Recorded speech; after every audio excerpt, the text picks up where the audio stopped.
Ang utang na iyan ay nasa iyong pangalan, ikaw ang dapat magbayad. Lumayo ka na. Inihagis ng biyenang si Elena ang mga gamit ni Carla sa loob ng itim na plastic bag at pinukol palabas ng pintuan. Pinahirapan ng milyon-milyong piso na utang, pinalabas ng tahanan at ang asawa niyang si Marco. Hindi man lang siya tumigil upang ipagtanggol siya.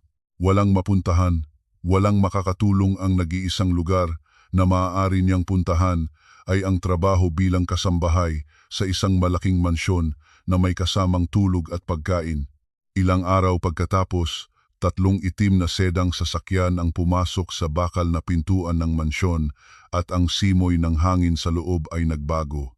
Nang lumabas si Eduardo Santos, ang matandang tagapagtatag ng Santos Group na may tungkod, dumating sa pintuan mula sa matagal na biyahe sa ibang bansa, huminto ang hininga ng 12-dosenang mga empleyado. Dahan-dahan siyang lumakad sa pagitan ng mga nakatayong manggagawa.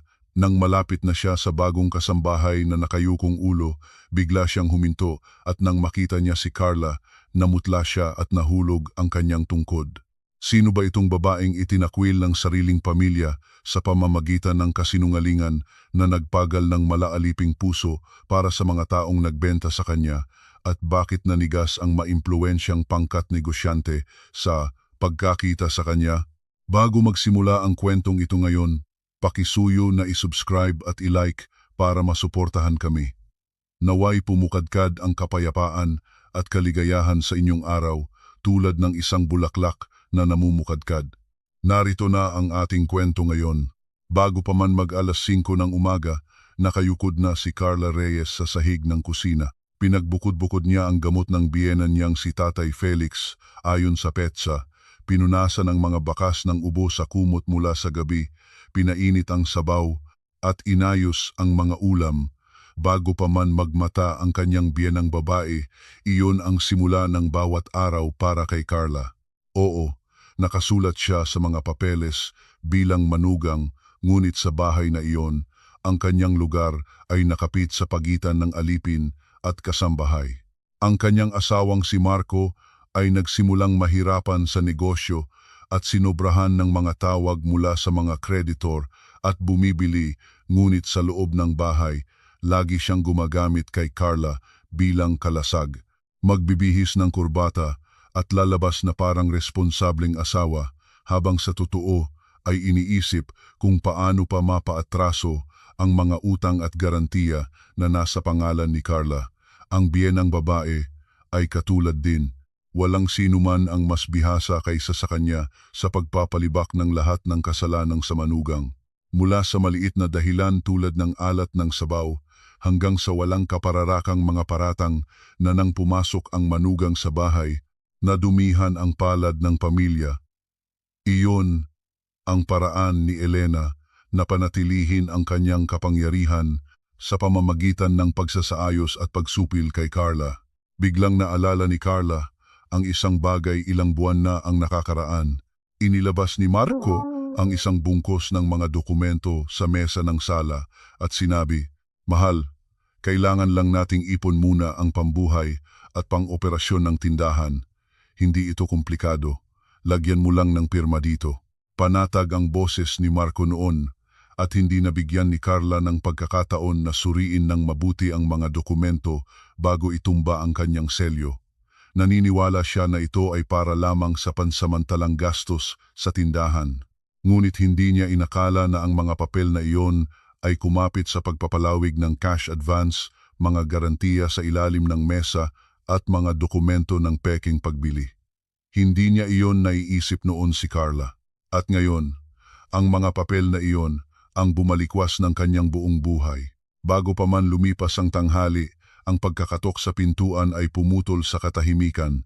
Ang mga kumikita ng malakas na boses ng mga nagpapahiram ay humalagpos sa kalsada habang iwinawagayway ang mga dokumentong may pangalan ni Carla, hinihingi ang agarang pagbabayad. Natanggalan ni Carla ng lakas ang kanyang mga tuhod nang makita niya ang kanyang pangalan doon. Sinabihan siya na pang-operasyon ito ng tindahan, ngunit ang nakasulat sa mga papel na idiniin ng mga nagpapahiram ay malinaw. overdue na personal loan, garantiya sa ilalim ng mesa at hindi pa nababayarang cash advance. Nang lumingon si Carla noon, paatras ng isang hakbang sa bawat isa si Marco at Elena, parang mga taong matagal nang naghanda. Para bang gumuhit sila nang hindi nakikitang hangganan sa pagitan nila at ni Carla. Nagsalita si Carla nang may nanginginig na boses. Sinabi niya na hindi siya pumayag na bayaran ang utang na ito at hindi niya alam kung paano gumagalaw ang pondo ng negosyo. Ngunit bago pa matapos ang kanyang salita, binuksan ni Elena ang kanyang bibig sa harap ng mga nagpapahiram. Kaya lumikha ng ganyong kaguluhan ang babaeng ito dahil matakaw siya sa pera. Siniksik niya ang sarili sa negosyo ng asawa ko, pinaglaruan ang dito at doon, at sa huli ay naging ganito na ang kalagayan. Walang kahit isang sandali ng pag-aalangan sa boses ni Elena. Maayos itong bumabagtas, tulad ng isang linya, na sinabi ng daan-daang beses at naging mas nakakatakot pa ito. Si Marco naman ay nandoon, bahagyang umatango, may ekspresyon na parang wala nang magagawa at nang makita ni Carla ang mga mata nito, naramdaman niya na lumayo ang lahat ng kanyang pandama ng sabay-sabay. Tinawag ang pangalan ni Carla ng sapat na malakas para marinig sa buong kalsada at ang mga kapitbahay ay nagsilip sa mga pinto at bintana. Hindi kaya ang pagkadismaya ni Carla sa katotohanan na siya ang pasa ng utang, higit pang nakagulat sa kanya ang katotohanang ang mga taong inakala niyang pamilya ay itinulak nila siyang parang dayuhan sa isang kisap mata. Ang gulat na iyon ay nagsimula sa gitna ng kanyang dibdib at kumalat ng malamig hanggang sa dulo ng kanyang mga daliri. Nang umalis na ang mga nagpapahiram, pumasok si Elena sa kwarto ni Carla, inihagis ang mga damit, pang-ilalim na damit, back support brace, larawan ng inay, at lumalumang notebook sa itim na plastic bag nang walang pagpapalakip, at inihagis ang bag na iyon sa semento ng pintuan at sinabi, "Huwag ka nang malapit-lapit dito. Tapos na ang masamang palad na dala mo." Hindi pinigilan ni Marco ang lahat ng iyon. Nakatayo lang siya sa pintuan, nakakamot ng braso, may mukha ng isang taong nagpapalabas ng basura na hindi ka nais-nais. Nang tumingin si Carla sa mukha ni Marco sa huling pagkakataon, nakita niya doon hindi ang pagsisisi kundi ang abala. Mga mata ng isang taong nagpasya nang napuwede niyang itapon ang kanyang asawa para itago ang kanyang sariling kabiguan. Isinara ang pintuan. Lumabas si Carla sa kalsada na may dalang itim na bag at bigla na lamang bumagsak ang ulan mula sa langit. Wala siyang payong. Dumaling ang malamig na ulan sa kanyang buhok at mabilis na nabasa ang kanyang damit ngunit hindi makagalaw si Carla. Umupo siya sa tabi ng kalsada at hinila mula sa bag ang durog na picture frame at gusot na litrato ng kanyang inay at binalot ito ng dalawang kamay. Noon ay kumislap ang isang maliit na kumikinang na bagay mula sa kanyang leeg. Ang kanyang kuwintas ay lumabas sa labas ng kanyang kwelyo.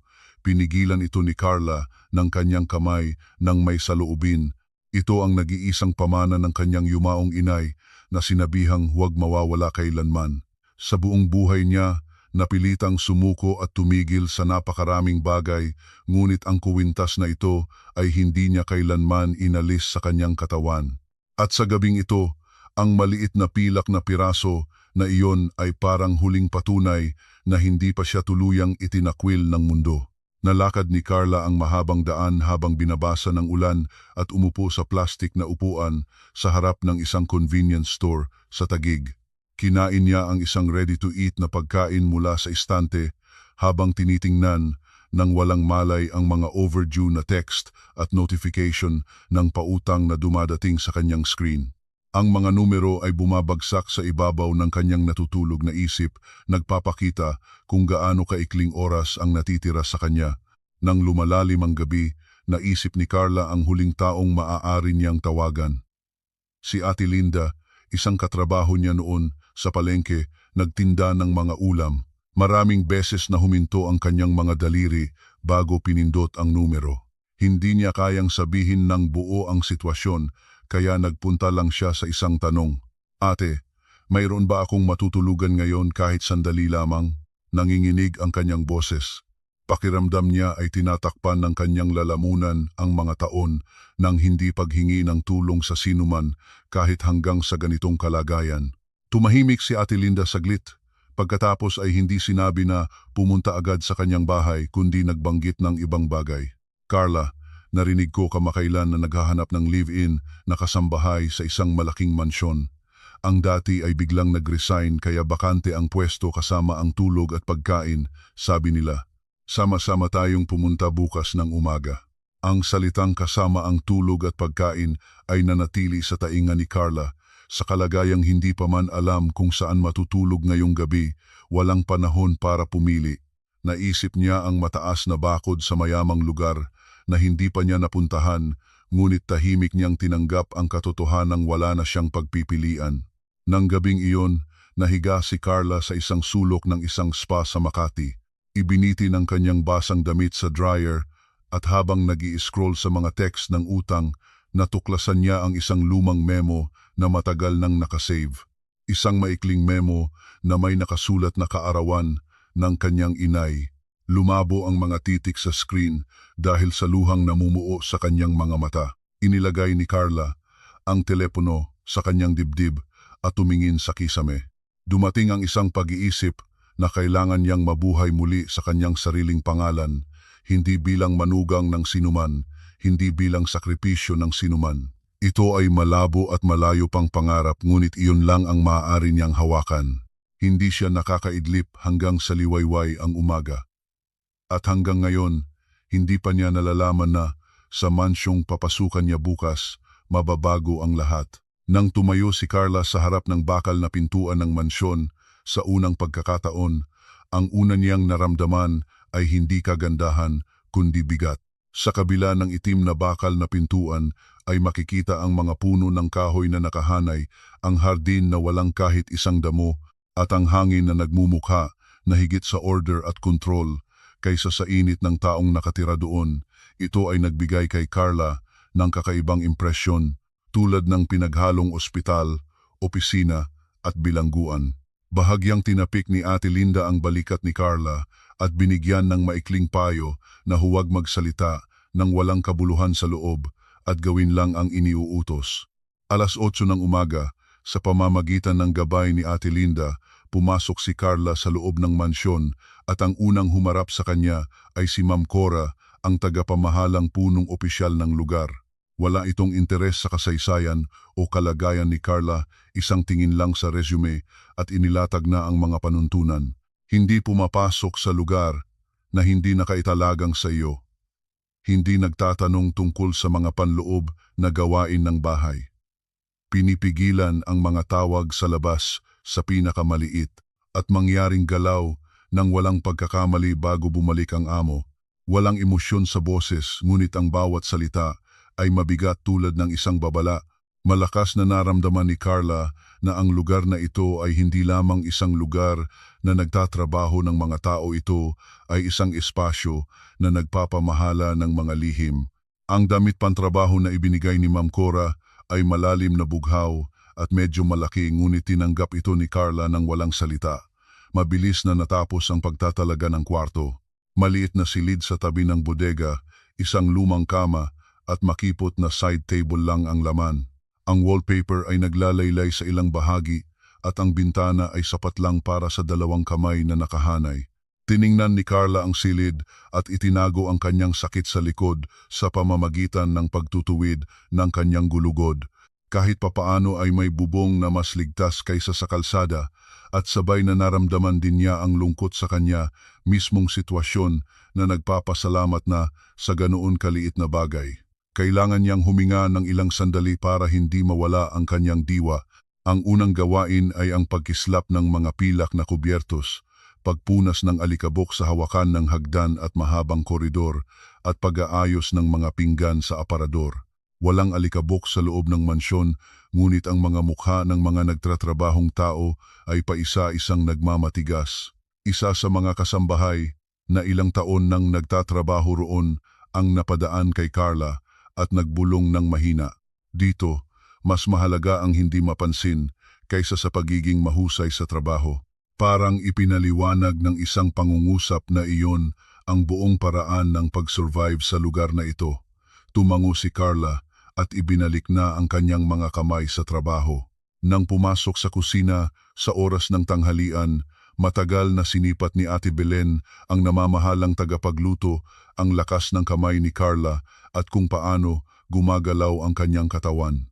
Nang makita niyang dalhin ni Carla ang mabigat na palayok gamit ang isang kamay at mabilis na ayusin ang mga sangkap sa cutting board, mukhang natukoy niya na ito ay isang taong sanay sa mahirap na gawain, ngunit hindi siya nagbigay ng mahanging salita.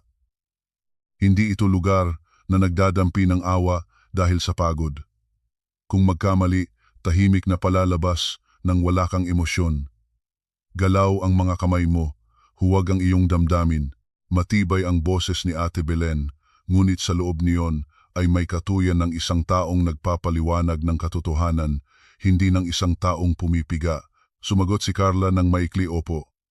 Naiintindihan ko at pumitas ng basahan. Ilang taon na siyang nabuhay ganoon sa bahay ng asawa, kaya hindi matitinag si Carla sa ganoong salita, ngunit ang katotohanan kahit dito ay kailangan niyang magsimula sa pinakamababa ay dumidikit sa kanyang katawan tulad ng bagong pabigat. Nang hapon na, bumaba ang mataas na manugang ng mansyon na si Isabela mula sa itaas habang naghahanda para lumabas at doon sila unang nagtagpo ni Carla. Hindi man lang tumingin si Isabela sa mukha ni Carla, sa halip, ang una niyang pinagmasdan ay ang lumang sapatos ni Carla, pagkatapos ay ang mga basag-basag niyang kamay, at sa huli ay ang paraan ng pagyukod ni Carla nang walang salita. Lumakad si Isabela nang walang imik. Ngunit sa maikling ilang segundo na iyon ang pagtingin, malinaw na nakasulat sa malamig na mga mata ni Isabela ang tanong kung ito bang bagong tao ay isa sa mga makakagambala sa ayos ng bahay o hindi, at naramdaman ni Carla habang tumalikod sa kanya si Isabela na ang instinto ng pag-survive dito ay ang maging hindi nakikita. Habang inihahanda ang hapunan at nagliligpit pagkatapos, napansin ni Carla na ang pamilya sa mansyon, kahit magkakasabay sa iisang hapag, ay nagtatagpo ng mga tingin na hindi nakakatugon at nagsasalita lang ng pinakakailangan. Mula sa labas, isang mayamang pamilya ng negosyante ang nakikita, ngunit ang hangin sa loob ng mansyon ay may nakadikit na lamig ng mga lumang bitak na matagal nang naipon. Sa isang paraan, katulad ito ng tinanggal niyang tahanan, at sa isa pang paraan, isang ganap na naiibang uri ng kalamig. Nang hapon pa, nangyari ang hindi inaasahang bagay. Habang gumugulong ng bola sa koridor ang batang apo na si Luis, naglagay siya ng kamay sa mahal na ceramic na vase sa istante. Nang magsimulang matumba ang vase sa dulo ng istante, ang katawan ni Carla ay kumilos bago pa man ang kanyang utak. Hindi pa man natamaan ng tuhod niya ang sahig, nahuli na niya ito gamit ang dalawang braso, ngunit ang sirang dekorasyon sa ilalim ng vase ay nagkamot ng mahaba sa kanyang kamay. Nagdaloy ang dugo, ngunit bago pa man niya napansin ang kanyang sugat, nauna pa siyang hinawakan ang balikat ng natakot na bata at pinatahimik ito. Isang nanonood ang nagmamasid mula sa dulo ng koridor. Si Ma'am Cora. Hindi nito hayagang nagpakita ng pagpuri. Sa halip, tahimik nitong ibinigay ang first aid kit at nag-iwan lang ng maikling salita. Matalino ang pasya mong huwag gumawa ng kagulo sa harap ng bata. Tumigil si Carla, saglit nang marinig iyon. Hindi niya maalala kung kailan siya huli nang nakarinig ng salita ng pagkilala. Sa ilang taon ng pagsiserbisyo sa bahay ng asawa, kahit minsan ay hindi siya nakatanggap ng magaling, mas maingat na tinanggap ni Carla ang maikling salita kaysa sa gamot, at para maiwasan ang pagiyak, ibinaba niya ang kanyang ulo at nagtuon lamang sa pagdikit ng plaster. Nang gabing iyon, pagbalik sa maliit na silid, natuklasan ni Carla na lumabas sa labas ng kanyang kwelyo ang kanyang kuwintas habang nagtatrabaho. Pinagmasdan niya ng kanyang daliri ang maliit na pilak na disenyo at naalala niya ang eksena noong bata pa siya kung saan isinuot ito ng kanyang inay sa kanyang leeg. Sinabi ng kanyang inay noon, kahit hindi ka makasuporta sa mundo, mabuhay na may dignidad. Bago pa man niya natanong ang tunay na kahulugan ng salitang iyon, nawala na ang kanyang inay Lagi nitong pinahahalagahan ang kwintas na ito, ngunit hindi nito sinabi kung bakit nito ito minamahal ng husto. Umupo si Carla sa kama at mahigpit na binalot ang kwintas sa dalawang kamay at matagal na pinag-isipan ang likod ng kanyang inay na minsang tumingin ng matagal sa labas ng bintana habang umuulan na nagtitinda sa palengke. Sa kwarto ng pahingahan ng mga empleyado sa dulo ng koridor, nagsimulang kumakalat ang balitang bukas ay babalik ang amo matapos ang kanyang mga obligasyon sa ibang bansa. Kahit ang mga dati ay maingay, ay nagbaba ng boses, inayos muli ang paglalagay ng mga kubyertos, pinaghandaan ang dekorasyon ng pintuan, ang pag-aayos ng estudyo, at ang oras ng pag-inom ng gamot malinaw na ipinakita ng lahat ng ito na ang lahat sa mansyon ay umiikot pa rin sa iisang tao, si Eduardo Santos. Dahil sa paghahanda para sa pagbabalik ng amo, maraming beses na dumaan si Carla sa pintuan at sala at paligid ng estudyo at naging pagkakataon niya ito na makamalapit sa mga pangunahing espasyo ng mansyon. Ang mga lumang litrato at tropeyo na nakabitin sa mga dingding, ang mga larawan ng isang batang lalaki sa mga construction site at sa mga seremonya ng pagtulong sa ospital, ang mga bakas ng kapangyarihan ay higit kaysa sa mga bakas ng kaligtasan at kompetisyon. Ang may-ari ng lugar na ito ay hindi isang taong nagsimula sa mataas na posisyon, ito ay isang taong umakyat mula sa ibaba.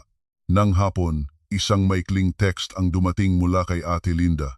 "Kumusta ka?" Sinagot ni Carla. "Okay lang. Nagtitiis." Ngunit sa mga daliring nagtatype ng sagot na iyon ay nakadikit pa ang tensyon ng isang bagong tao na kailangan pang bawasan ang kanyang hininga para huwag mapalayas. Nang malapit ng maghating gabi, nagpanatag ng katatahimikan ang buong mansyon. Matapos ang huling paglinis ng sahig sa tabi ng bulaklak sa pintuan, bumalik si Carla sa kanyang kwarto, ngunit ang kaalaman na bukas ay babalik ang amo ay nagdulot ng walang dahilang pagkabahala at hindi maipaliwanag na paninikip ng dibdib. Hindi pa niya kailanman nakikita ang taong ito, ngunit ang katotohanang lahat ng hangin sa mansyon ay naghihintay sa isang tao ay nagdudulot ng kakaibang kabig sa kanyang dibdib. Sa madaling araw, mas naging abalang-abala na ang galaw ng mga sasakyan at nagsimulang ayusin ang mga empleyado sa pintuan. Inangat ni Carla ang kanyang kamay para isuksok ang kuwintas sa loob ng kanyang damit, ngunit ang lock ay lumaflak at hindi niya ito naipiit bago siya pumasok sa hulihang linya. Bahagya nang lumampas ang 10:00 at nang sabay na pumasok ang 3 itim na sedan sa pintuan ng mansyon, biglang tumikas ang mga balikat ng mga empleyado sa pintuan. Nakatayo si Carla sa likurang bahagi ng linya, mata nakadikit sa sahig, halos hindi na humihinga. Ngunit doon, sa sandaling iyon, isang bagay ang mangyayari na magbabago ng lahat ng ayos sa mansyon. Bumukas ang pinto ng sasakyan at lumabas ang isang lalaki na may hawak na tungkod, si Eduardo Santos, ang pangkat negosyante. Kahit mahigit 70 taon na, may natitira pa rin sa kanyang katawan ang espiritu ng isang taong lumaban mula sa ibaba at ang eksenang lahat ng mga mata ng kanyang mga kasama at pamilya ay nakatuon sa kanya ay tahimik na nagpapatunay kung sino ang sentro ng lahat. Ilang tingin lang ni Eduardo ay nagpapatikas ng postura ng mga napaligiran sa kanya. Ang amo ay lumakad sa pamilyar niyang landas patungo sa loob ng pintuan. Ngunit sa mga kahit kailan ng kasambahay na nakayukong ulo sa likod ng linya, may isang maliit na pilak na bagay na naglabas-masok sa pagitan ng damit pang trabaho. Uminto si Eduardo. Habang ang sumasamang kalihim ay nahuhuli ng kalahating hakbang, ang dulo ng tungkod ay hindi tama ang kapit sa sahig at dumulas mula sa kanyang kamay. Isang tunog tuktok ang umihip sa tahimik na pintuan. Bihira ang nakakita sa amo na huminto ng isang bagay sa loob ng mansyon, kaya ang maikling tunog na iyon ay nagpanigas sa buong pintuan. Inakala ni Carla na nagkamali siya ng isang bagay, kaya mas ibinaba pa niya ang kanyang ulo. Ngunit kakaiba. Ang tingin ni Eduardo ay hindi nakatuon sa mukha ni Carla kundi sa kanyang leeg. Mas tumpak ang lumang pilak na kwintas na nakalabas sa pagitan ng kwelyo ng kanyang damit pang trabaho, ang disenyo. Sa ibabaw nito iyon, ang tinitingnan niya. Dahan-dahang kumalapit si Eduardo kay Carla ng isang hakbang. Ang disenyo ay maagang lumuma na at ang kadena ay matagal nang nabali, ngunit sa kanyang mga mata nagkalat ang pagkaagulo ng isang tao na nakaharap sa isang bagay na hindi niya nakalimutang harapin sa loob ng mahabang taon. Sa mukha ng isang matandang lalaki na matagal nang namamahala ng kanyang mga damdamin, ang kasiguraduhan at pagdududa, ang lumang takot at hindi inaasahang panginginig ay sabay na umaangat, nagpapagulat sa lahat ng nanonood. Nagsalita si Eduardo ng mababa at mabigat. Saan mo nakuha ang kwintas na iyan? Naramdaman ni Carla ang pagtulak ng kanyang puso pababa habang nagbukas ng bibig. Pamana po ito ng aking yumaong inay. Sa sandali na natapos ang isang pangungusap na iyon, kitang-kita ang pagbagsak ng ekspresyon ni Eduardo. Halos lumapit pa siya upang suriin ang pangalan at pinanggalingan ng inay ni Carla, ngunit sa malay sa mga paligid na tingin, kahit paano ay pinigilan niya ang kanyang hakbang. Bahagyang nanginig ang kanyang mga labi. Si Isabela hindi siya komportable sa sitwasyong ito kung saan ang kanyang biyenan ay ganito ang reaksyon sa isang bagong kasambahay. Nagmukhang nag-aalala siya, ngunit sa totoo ay tahimik na sinisiyasat ang pagkakakilanlan ni Carla. Nadama ni Ma'am Cora na ang amo ay hindi napupunta sa simpleng pag-usisa kundi sa isang personal na alaala at agad na nagbigay ng hudyat sa mga empleyado na magsimulang mag-ayos ng lugar upang maiwasang kumalat ang balita. Pagkatapos ay nag-iwan lang si Eduardo ng maikling tagubilin kay Carla. Pagkatapos ng iyong trabaho ngayon, pumunta ka sa estudyo. Iyon lang ang lahat. Ngunit sapat na iyon para hindi malaman ni Carla kung siya ay tatanggalin na ba sa trabaho o hinahango na siya sa isang nakaraan ng kanyang inay na hindi niya kailanman nalaman. Sa natitirang oras ng araw, nanginginig ang kanyang mga kamay, ngunit hindi niya ito maipalabas. Nang mawala si Eduardo sa loob, mukhang nagbalik na sa galaw ang mansyon, ngunit sa pagitan ng mga empleyado ay tahimik na nagipalitan ng mga tingin tungkol sa dahilan kung bakit nang bumalik ang amo nahulog ang kanyang tungkod sa pintuan. Si Isabela, kahit sa oras ng tanghalian, nagpanggap na nag-aalala sa kalagayan ng kanyang biyenan habang tahimik na sinisiyasat kung sino si Carla. Pinutol ni Ma'am Cora ang usapan at binago ang paksa. Si Carla naman sa kusina ay maraming beses halos nagkamali ng paglalagay ng pinggan, gulo ang kanyang utak. Sinabi ni Ate Belen na nakakita sa kanya, kapag nanginginig ang kamay, ibaba muna ang pinggan, huminga muna ng malalim bago muling hawakan. Matibay ang boses, ngunit para sa ulo ni Carla, kahit ang salitang iyon ay parang maririnig mula sa malayo. Bakit ganoon ang reaksyon ng amo sa kanyang kwintas? Anong koneksyon ang mayroon sa kanyang inay? Hindi ba ito ay masama? Ang mga tanong ay nagkakasunuran sa kanyang isip. Nang hapon na at nakatayo na sa harap ng pintuan ng estudyo, naramdaman ni Carla sa unang pagkakataon ang takot sa katotohanang napakakaunti ang kanyang alam tungkol sa kanyang inay. Sa alaala niya, ang kanyang inay ay nagtatrabaho sa palengke, tumitigil at tumatayo sa bintana kapag umuulan. Lagi nitong pinahahalagahan ang kwintas, ngunit hindi sinabi kung bakit ganoon lang ang lahat. Nang pumasok siya sa estudyo, may isang lumang kahoy na kahon na nakapatong sa mesa. Binuksan na ni Eduardo ang takip at sa loob ay makikita ang isang lumang panyolito at kalawanging maliit na susi at kalahating dekorasyon na kamangha-mangha ang pagkakahawig sa disenyo ng kwintas ni Carla.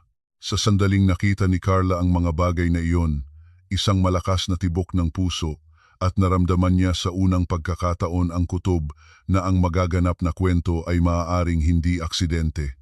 Hindi hinalikhalin ni Eduardo ang kwintas ni Carla. Sa halip, bahagyang itinulak ang kalahating dekorasyon mula sa kahon upang makita ni Carla at pagkatapos ay dahan-dahang nagsimulang magtanong. Sa kanyang paraan ng pakikiusap ay may nakadikit na maingat na pagkamadalian, hindi pagdududa, kundi ang uri ng maingat na pagkadesperado na maaari lamang ipakita ng isang taong naghintay ng ilang dekada habang inilibing ang isang bagay. Ano ang pangalan ng iyong inay? Sumagot si Carla ng may nanginginig na boses. Yun na po ang kanyang pangalan. Ganoon ang pangalan ng aking inay. Bahagyang nanginig ang mga daliri ni Eduardo sa gilid ng kahon. Saglit na hindi siya nakapagsalita. May alam ba kayo na gumagawa ang iyong inay ng espesyal na bagay noong buhay pa siya? Naghanap si Carla sa kanyang alaala. Walang sapat na datos o tumpak na alaala. Ngunit isang bagay na matagal nang nasabi ng kanyang inay, nang parang biro ay biglang umakyat sa kanyang isip. Hindi ko alam ng eksakto ngunit parang narinig ko noong minsan na may tinulungan ang aking inay noong bata pa siya sa isang araw na malakas ang ulan. Sa sandaling iyon, ang tingin ni Eduardo ay naging malalim at mabigat. Tulad ng ekspresyon ng isang taong sa wakas ay natuklasan ang pinagsama-samang mga piraso na matagal na nagkakalat. May isang luha sa gilid ng kanyang mata, ngunit hindi niya ito pinunasan at matagal na niyang pinaghaliluan ang pagtingin sa lumang panyulito sa loob ng kahon at sa pilak na dekorasyon sa leeg ni Carla. Hindi naging malinaw kay Carla ang ibig sabihin ng katahimikang iyon, ngunit naramdaman niya sa buong katawan ang katotohanang ang pamana ng kanyang inay ay hindi lamang isang alahas ng mga mahirap na panahon kundi isang bakas ng isang mahalagang kwento. Hindi nagpatuloy si Eduardo sa karagdagang mga tanong. Sa halip, sinabi niya kay Carla na umuwi na at magpahinga. At pagkatapos na masara ang pintuan ng estudyo, tinawag niya si Ma'am Cora. At sa mababang ngunit matibay na boses, nag-utos siya. Alamin ninyo kung anong nangyari kay Carla Reyes bago siya pumasok dito.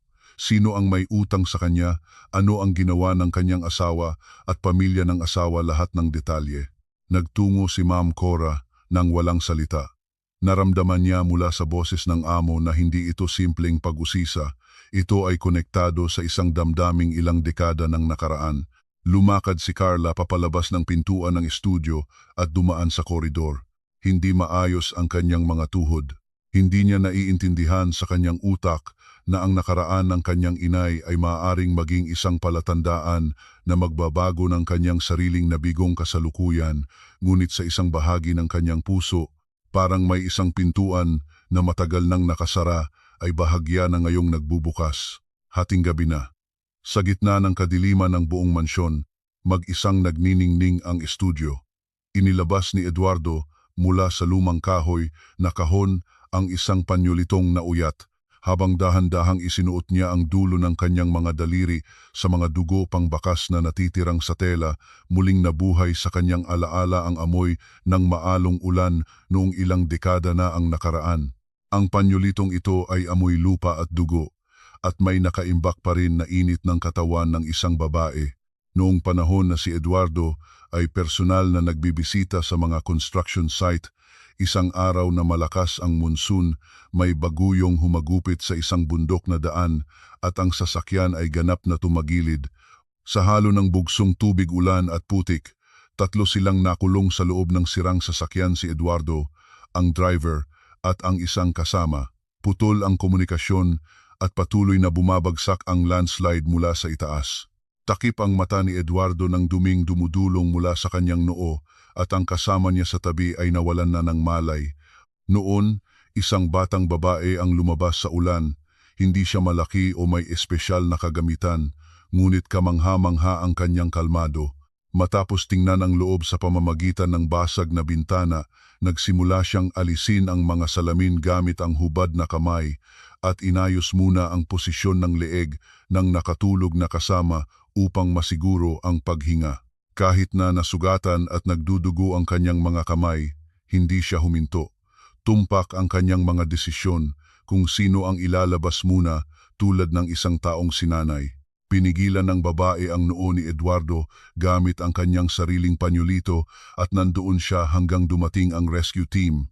Hindi nakalimutan ni Eduardo kailanman ang mga matang makikita sa pagitan ng basa-basang buhok.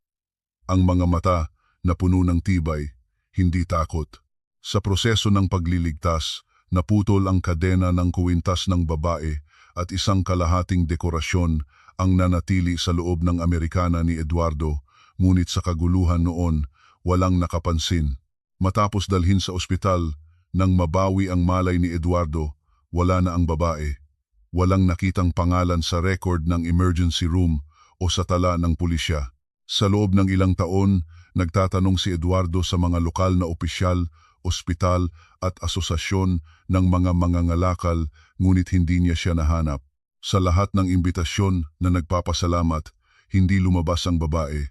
Ang bahagya ng pangalan ng tindahan na nakadikit sa dulo ng panyolito at ang kalahating dekorasyon ang nag-iisang bakas, at ang mga bagay na iyon ay natutulog sa loob ng kahong ito sa loob ng mahabang taon. Ang babae na nawala sa ulan nang hindi man lang nagpaalam. Ang hindi nabayarang utang ng pagpapasalamat ay naging mas mabigat sa paglipas ng mga taon.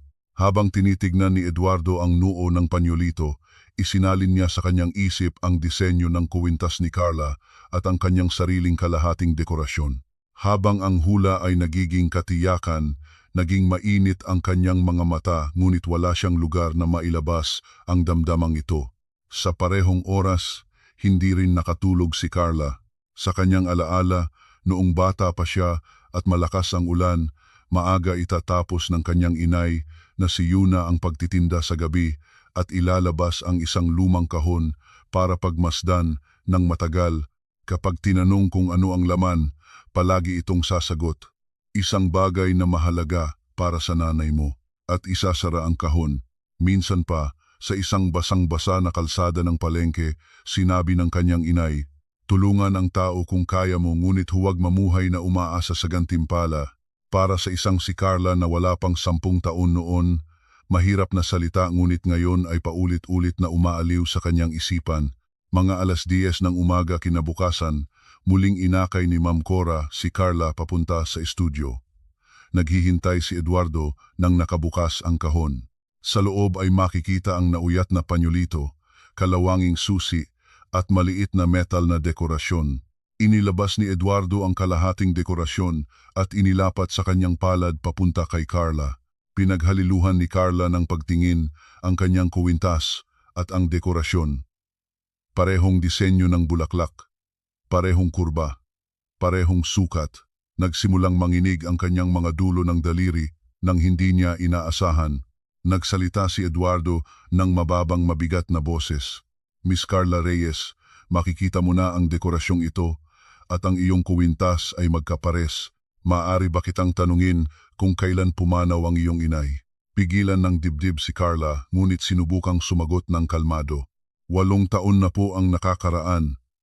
Siya ay isang simpleng babaeng nagbenta ng mga ulam sa palengke at sinabi niya sa akin na huwag mawawala ang kuwintas na ito. Sandaling ipinikit ni Eduardo ang kanyang mga mata. Minsan, pang nagtago ang kanyang mga labi at nanginig ang dulo ng kanyang mga daliri sa pagitan. "Yun na po ba ang tunay niyang pangalan?" Tumango si Carla. "Opo, Yuna." Mahina-hina ko pang natatandaan na minsan ay sinabi niya na may tinulungan siya sa isang araw na malakas ang ulan. Ganap na nagbago ang tingin ni Eduardo. Ang malalim na pagginhawa at ang bigat ng halos 50 taon ng pagkahuli ay sabay na kumalat sa kanyang mukha. Matagal siyang tumigil at bago pa maitaas ang kanyang boses, "Ang iyong inay ang nagligtas ng aking buhay. Umalis siya nang hindi man lang nagpapaalam at naghahanap ako sa kanya sa buong buhay ko." Naging puti ang isipan ni Carla na ang laging pagod na mukha ng kanyang inay na nagluluto ng pagkain ay ang tagapagligtas ng buhay ng isang tao. Naramdaman niya ang pagmamalaki bago dumating ang kawalan. Bakit hindi nito sinabi sa kanyang anak ang ganitong nakaraan? Posibleng ito ay ang pagpapahalaga sa sarili ng isang taong ayaw lumikha ng utang sa mundo. Nang naisip haya ito, naging mabigat ang kanyang dibdib. Matapos lumabas si Carla sa estudyo, nag-utos si Eduardo ng 2 bagay kay Ma'am Cora. Una, alisin si Carla sa mabibigat na gawain, ngunit huwag itong gawing masyado na parang espesyal na pagtrato. At pangalawa, alamin ng tahimik ang kasaysayan ng utang matapos ang kasal ni Carla at ang mga galaw ng kanyang asawa at biyenang babae. Mula hapon, nagsimula na agad kumilos si Ma'am Cora. Mabilis na nalaman na ang distribusyon ng pagkain ng asawang si Marco ay naging pabigat sa loob ng mahigit 1 taon. At ang mga bakas ng paulit-ulit na pag-ikot ng utang gamit ang pangalan ng asawa ang pakikialam ng biyenang babae na si Elena sa pamamagitan ng personal na pamamahala ng selyo at kopya ng ID ni Carla para sa mga power of attorney. Lahat ng ito ay natuklasan. Sa loob ng mansyon, dahan-dahang kumakalat ang balita. Iniuulat ng mga tao na ang amo ay nagpapakita ng hindi pangkaraniwang interes sa bagong kasambahay. Si Isabela, sa bawat pagtagpo niya kay Carla sa landas ng hapunan, ay matagal na nagtatanaw ng malamig na pagsisiyasat kung ito ay isang banta sa ayos ng bahay. Sa oras ng tanghalian, natanggap ni Carla ang utos na lumipat sa mas maliwanag na silid at kasabay noon ay binigyan siya ng bagong sapatos, back support brace at masustansiyang pagkain. Dapat ay magpasalamat siya, ngunit ang pagkabahala ang nauna. Sa buong buhay niya, lagi nang may nakatago sa likod ng kabutihan ng iba. Sa panyulito ng biyenang babae ay may mga papel na hinihinging pirmahan. Sa pera na ibinibigay ng asawa bilang pasensya ay may bagong garantiya na naghihintay, kaya lalo pa siyang nag-ingat at nagbigay ng mas mataas pang pamantayan sa kanyang sarili para manatili roon. Nang hapon, pumunta si Ate Belen sa tabi ni Carla sa kusina at nagsalita. Mapusgay ang mukha nito, ngunit hindi matutulis ang boses. Hindi ko kailanman nakitang ganito ang pagmamalasakit ng amo. Huwag matakot, gawin muna ng tuwid ang iniuutos sa iyo. Tumango si Carla at sumagot ng opo, ngunit ang salitang iyon ay nanatili sa kanya bilang pinakamahanging babala na narinig niya sa mansyon. Nang gabi, inilabas ni Carla ang litrato ng kanyang inay at matagal na pinagmasdan. Nang tanggapin na ang katotohanang ang pamana ng kanyang inay ay hindi lamang alahas ng kahirapan kundi isang patunay ng buhay sa unang pagkakataon. Hinawakan niya ang kuwintas nang hindi nanginginig ang kamay kundi may lakas. Doon ay nagliwanag ang screen ng kanyang telepono. Isang tawag mula kay Marco. Halos tumigas ang paghinga ni Carla. Bakit tumatawag ang asawang hindi man lang bumaling sa kanya matapos siyang palayasin? Pinalihim ng mansyon ang isang senyales na mula sa labas ay may isang tao pa ring sumusubok na maabot ang kanyang buhay. Pinawi ni Carla ang telepono at inilagay ito ng patiwarik at matagal na hindi gumalaw habang hawak ang dulo ng kumot. Sa pagitan ng posibilidad na binuksan ng kanyang inay at ng takot na dala ni Marco, walang katapusan ang gabing iyon. 3 araw pagkatapos, nang ibinalik ni Ma'am Cora ang unang pahina ng mga dokumento, huminto ang kamay ni Eduardo. 12 transaksyon ang naisagawa gamit ang pangalan ni Carla. Para sa isang taong ilang taon pa lang kasal, ang ganitong dami ng pagkakautang, hindi ito pagkakamali kundi plano. Sa mga dokumento ay makikita ang lahat ng oras na inukupa ni Carla sa pag-aalaga ng tindahan ng pamilya ng asawa, pagbabantay sa ospital ng kanyang biyenan, pag-uuri ng mga sangkap at pag-iimpake ng delivery. Sa madaling araw lahat nakaayos ayon sa pagkakasunod-sunod ng oras. At sa tabi ng mga iyon ay nakahanay ang mga personal na utang, cash advance at garantiya na naisagawa sa kanyang pangalan. Tuwing matitisod ang negosyo ni Marco, ilalabas niya ang pangalan ng asawa at ang biyenang babae namang si Elena ay personal na namamahala ng selyo at kopyang ID ni Carla. Ginagamit ito ng pamilya bilang pangamba sa panganib. Habang tinitignan ni Eduardo ang mga numero at petsa sa mga dokumento, na ibabasa niya ng tumpak kung paano nabuwal ang anak ni Yuna. Naramdaman niya ang isang pangang sa kanyang dibdib, dahan-dahang puno ng galit. Ang sinasamahan ng ganoong paraan ay tanda na hindi sila nakakita sa tao simula pa lang. Tinahip ni Eduardo ang mga dokumento at nagsalita sa mababang matibay na boses kay Ma'am Cora. Hindi lang ito tungkol sa kabiguan ng negosyo, ito ay paggamit sa isang tao bilang kagamitan. Suriin din ang medikal na record. Alamin muna ng eksakto ang kalagayan ng kanyang katawan. Tumango si Ma'am Cora at agad nagpunta sa doktor ng mansyon, Dr. Garcia. Nang hapon, tahimik na sinuri ni Dr. Garcia ang katawan ni Carla. Ang resulta ay mas malala kaysa sa inaasahan. Ang mga buto sa kanyang likod ay nagsisimula ng lumpit. Pamamaga ng litid sa kanyang kamay at talamak na karamdaman ng tiyan. Nag-iwan si Dr. Garcia ng maikling paliwanag kay Ma'am Cora. karaniwang kaso ng hindi makapagpahinga at patuloy na nagtrabaho ng mahirap. Hindi pa ito delikado ngayon ngunit kung patuloy, ang talamak na pananakit ay lalala ng malayo.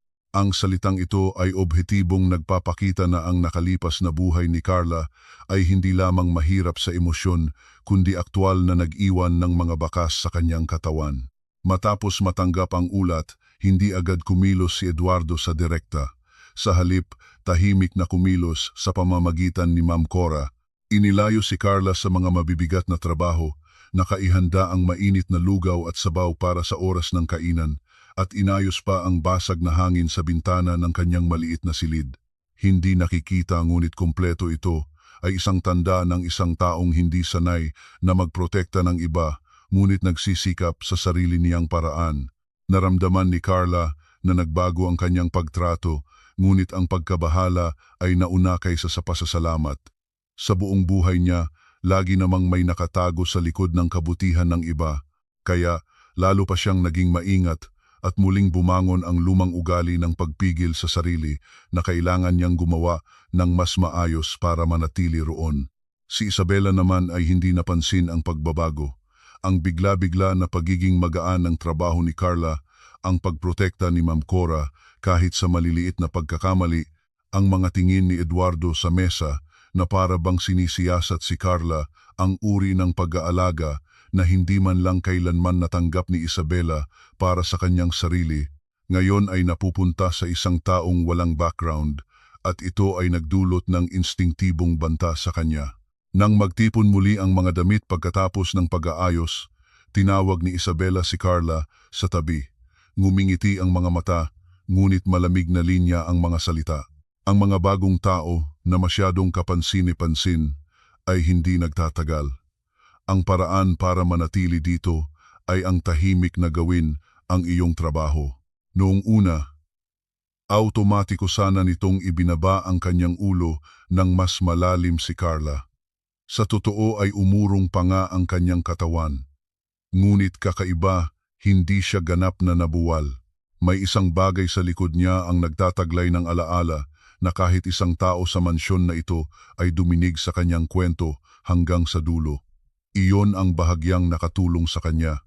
Nang gabing iyon, habang naglalakad si Eduardo sa hardin matapos kumain, nagtagpo sila ni Carla, hindi malinaw kung aksidente o sadya. Dahan-dahang naglakad si Eduardo at maingat na tinanong si Carla tungkol sa mga alaala niya sa kanyang inay na si Yuna. Naghanap si Carla sa kanyang isipan at sumagot. Natatandaan ko ang kanyang likod habang naglalakad sa basang kalsada matapos magsara ng tindahan. At may isang lumang kahon siya na minsan-minsan niyang kinukuha at pinagmamasdan, ngunit hindi ko kailanman nalaman kung ano ang laman, huminto si Eduardo.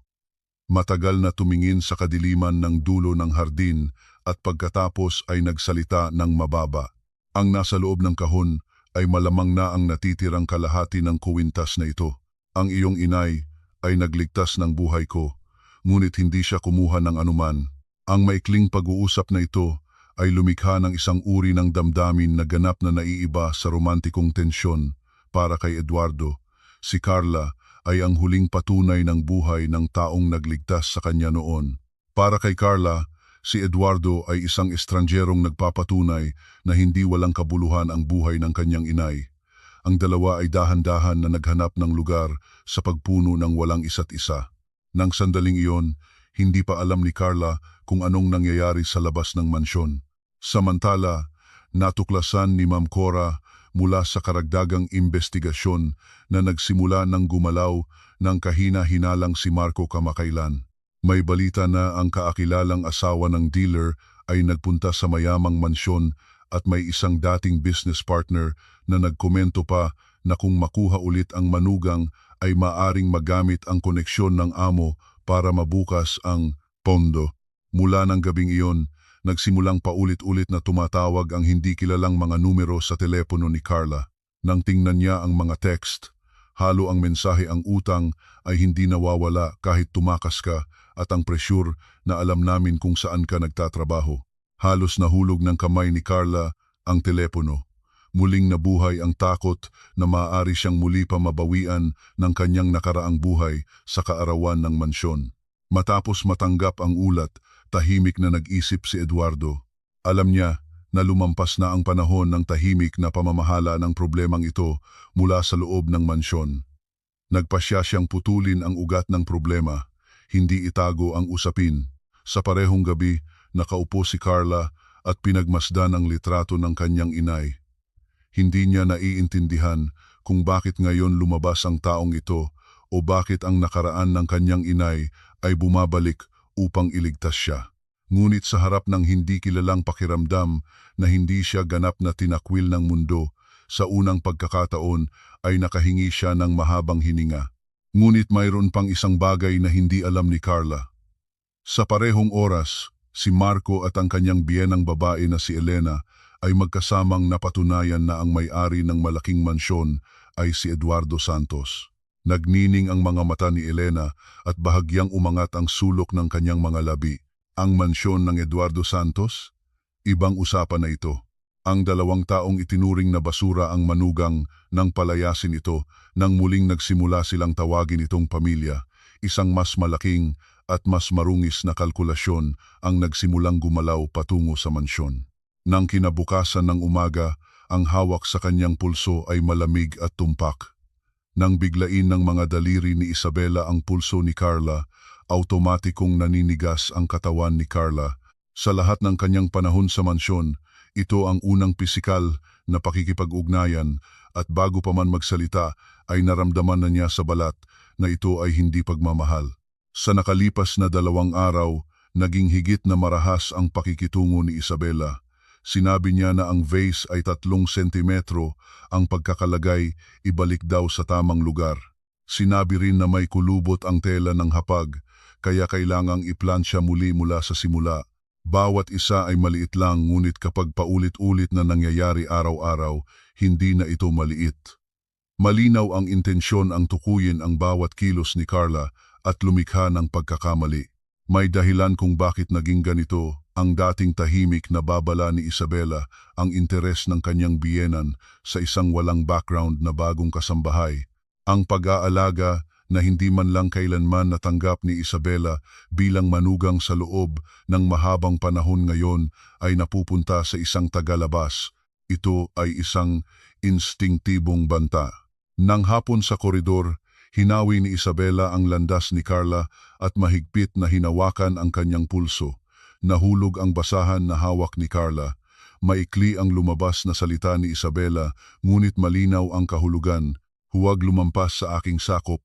Huwag kalimutang saan ang iyong lugar sa bahay na ito. Naramdaman ni Carla ang pananakit sa hinawakang pulso, ngunit mas masakit kaysa riyon ang katotohanang masyadong pamilyar ang sitwasyong ito. Ang paraan na ibinaba ng kanyang biyenang babae ang sandok kapag matamis ang sabaw, ang bigat na pinilit ng asawa sa kanyang balikat nang ilabas ang mga papeles. Magkaiba man ang anyo, lagi siyang nandoon sa parehong lugar na gumaganap ng parehong papel para sa iba. Sa sandaling iyon, may narinig na yabag sa dulo ng koridor. Si Eduardo. Habang lumiliko siya sa sulok, eksakto niyang nakita ang 2 babae ang kamay ni Isabela na humahawak sa pulso ni Carla. Ang basahang nahulog sa sahig, ang naparang ekspresyon ni Carla. Huminto ang paglakad ni Eduardo nang hindi pa 1 segundo, ngunit ang katahimikang iyon ay nagbago ng hangin ng buong koridor. Hindi sinalita ni Eduardo si Isabela sa publiko. Sa halip, sa oras ng hapunan sa harap ng lahat ng empleyado at pamilya, isang bagay ang nilinaw niya sa mababang matibay na boses. Si Ms. Carla Reyes ay bibigyan lang ng mga gawain na kinakailangan, ang lahat ng iba pang utos ay sa pamamagitan lang ni Ma'am Cora. Wala nang hindi kinakailangang pakikialam. Maikli ang salita, ngunit naiiba ang bigat. Para kay Isabela ito ay isang sandaling nawala ang kanyang mukha sa harap ng lahat, at para kay Carla, ito ang unang pagkakataon na may isang tao na malinaw na nagprotekta sa kanyang hangganan. Nakatayo si Carla sa sulok ng hapagkainan at nilunok ang kanyang hininga. Ang pasasalamat ay umakyat hanggang sa kanyang lalamunan, ngunit hindi niya ito nailabas.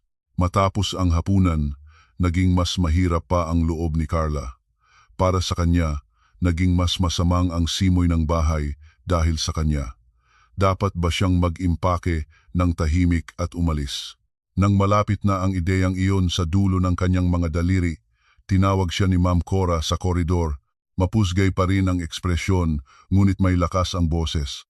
Sa ganitong lugar, ang mahina na tahimik na tumitiyap ay hindi magalang, ito ay madaling gamitan. Huwag nang labis pang magtiis. Matagal na nakatayo si Carla sa koridor matapos marinig iyon. Sa tahanan ng asawa, naniniwala siya na kapag nagtiis, magiging pamilya ka. Naniniwala siyang kapag nagtiis, makatatanggap ka ng pagkilala. Ngunit ang bumalik sa kanya ay tumpok ng utang at itim na bag na inihagis palabas. Maikli ang salita ni Ma'am Cora, ngunit nginalit nito ang ugat ng paniniwala na matagal nang pinanghawakan ni Carla sa loob ng mga taon. Ilang sandali pagkatapos, nang magtagpo si Eduardo at Carla sa landas ng hardin, nagsalita si Eduardo ng maikli, hindi pinalaking kaginhawaan at hindi nagpakita ng malaking emosyon. Habang nandito ka sa mansyon na ito, walang sinuman ang maaaring gumalaw nang walang malasakit sa iyo. Yumuko si Carla at sumagot lang ng opo. Ngunit kakaiba ang naramdaman niya sa isang bahagi ng kanyang dibdib, may isang bagay na bahagya ng lumuwag. Kahit hindi malaking kaginhawaan, ang simpleng katotohanang may bakod na nagpoprotekta sa kanya ay dahan-dahang nagbibigay ng bagong mukha sa kanyang ekspresyon. Ngunit ang sitwasyon sa labas ng mansyon ay patuloy na lumalala. Sa parehong oras, personal na kinumpirma ni Marco mula sa dating business partner ang balita na espesyal ang pagtrato sa kanya ng amo ng mansyon. Sa kanyang isipan, patakbo na ang kalkulasyon kung ang asawa ay nakatatanggap ng espesyal na pagtrato sa isang mayamang pamilya, maaari ba itong maging daan para sa pagbabawi ng pondo ng negosyo? Katulad din si Elena, inaayos niya ang kanyang sarili para sa mas matigas na galaw, ang muling dalhin pabalik ang manugang upang maibalik ang hitsura at mahawakan ang pera. Nang gabing iyon, nagtunog ang telepono ni Carla. Isang tawag na walang nakitang numero. Nang sagutin, walang narinig na salita. Hingal lang, natuyo ang mga kamay ni Carla. Naaalala niya ang mga huling panahon nang paulit-ulit na kumakatok ang mga nagpapahiram sa pintuan sa madaling araw, at kahit matapos na bumalik ang telepono, ay maraming beses pa rin niyang tinignan sa labas ng bintana ang hardin. Hindi pa tapos ang takot ng nakaraan. Sa parehong oras, habang sinisiyasat ni Ma'am Cora ang mga talaan ng seguridad, natuklasan niya ang isang sasakyan na dahan-dahang dumadaan sa malapit ng mansyon 3 beses sa loob ng 2 araw na parehong plaka. Agad itong iniulat kay Eduardo at napagpasyahan niya na ang pamilya ng asawa ni Carla ay nagsimula ng kumilos ng personal. Nakinig si Eduardo sa ulat at sandaling nag-isip. Alam na niya na lumampas na ang sandaling tahimik na harapin ang problemang ito mula sa loob ng mansyon. Nagpasya siyang putulin ang ugat ng problemang ito, hindi itago. Nang susunod na umaga, mas maaga kaysa sa inaasahan, ay nagkaroon ng kaguluhan. Lumabas si Elena at si Marco sa harap ng guardhouse ng mansyon. Nakaitim na damit si Elena at maayos ang buhok, at si Marco ay may suot na kurbata. Mukha silang pumunta para kunin ang isang nawawalang miyembro ng pamilya, ngunit ang kaibahan sa pagitan ng kanilang ipinapakitang pagmamahal sa pamilya at ng tunay na layunin ay masyadong klaro para hindi makita ng mga guwardya. Naghintay si Ma'am Cora sa utos ni Eduardo. Pagkatapos ng maikling pag-iisip, nagsalita si Eduardo, "Huwag munang papasukin. Patnubayan sa guest room na sala ng annex. Gusto kong personal na makita kung anong mukha at anong sasabihin nila." Narinig ni Carla ang balita sa dulo ng koridor nang hindi sinasadya, nang makapasok sa kanyang tainga na ang asawa at ang kanyang biyenang babae ay nakatayo sa harap ng mansyon. Namutla ang kanyang mukha, nawalan ng lakas ang kanyang mga tuhod at naging malamig ang dulo ng kanyang mga daliri. Sa kanyang sariling reaksyon ay muli siyang napagtanto kung gaano kalaking takot ang naiwan ng 2 pangalang iyon sa kanya. Ngunit ngayon ay bahagya itong naiiba. May ibang pakiramdam sa likod ng takot, isang kutob na oras na para harapin, hindi para tumakas. Naalala niya ang salita ni Ma'am Cora, ang mahina na tahimik na tumitiyak ay hindi magalang, ito ay madaling gamitan. Diniin ni Carla ang kanyang mga kamao at dahan-dahan na huminga. Sa annex na sala ng mansyon, dahan-dahang nangongolekta ng mga mukha ng manugang ang pamilya ng asawa na gumamit sa kanya para sa utang at pagkatapos ay itinakwil siya at ang mga mukha ng pagnanasa na puno ng kalkulasyon kahit hindi pa nila alam kung bakit espesyal ang kinaroroonan ni Carla sa bahay na iyon. Narinig ni Carla mula sa koridor ang pamilyar na tunog ng sapatos. Mas mabilis ang reaksyon ng kanyang katawan kaysa sa kanyang isip. 3 taon ang ritmo ng araw-araw na pag-ingay ng sapatos na iyon sa pintuan sa umaga, bahagyang dinadilas, ngunit tiwala sa sahig, at nang marinig iyon ni Carla mula sa dulo ng koridor, automatikong umurong ang kanyang mga balikat at dinalamhati ang kanyang mga kamay habang sinusubukan na huwag huminto ang kanyang mga paa.